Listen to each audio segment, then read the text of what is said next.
quests for truth.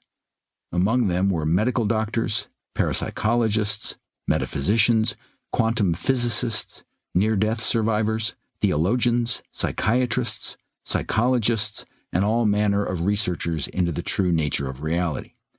What I learned led me to what I think is an accurate view of things, and I have to say it's exhilarating to feel I may be on the cutting edge. As best as I can tell, this new way of seeing the world is rapidly replacing the materialistic view that has held sway in the scientific community for at least a couple of centuries, ever since Thomas Hobbes' materialistic view of reality took hold and spawned the Age of Enlightenment. With this book, I'd like to welcome you into a brand new Age of Enlightenment.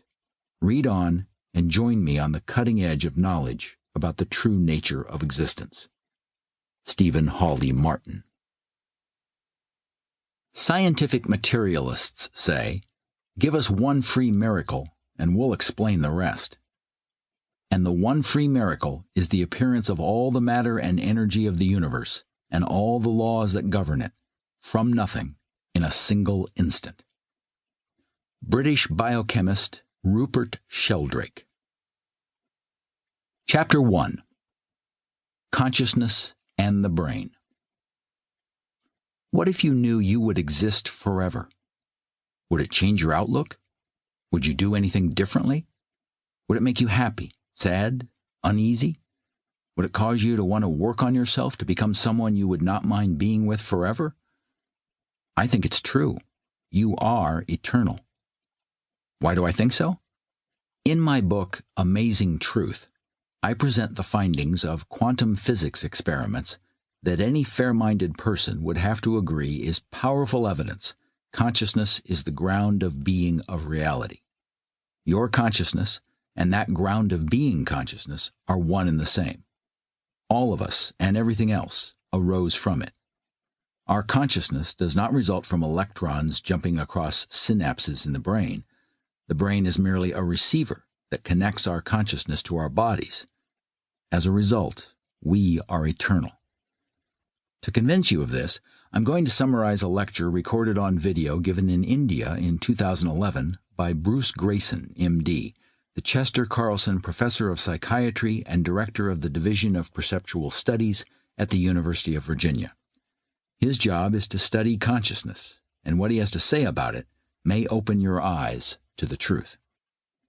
The bottom line takeaway of Dr. Grayson's lecture is that brains do not actually create consciousness, despite what many scientists still think.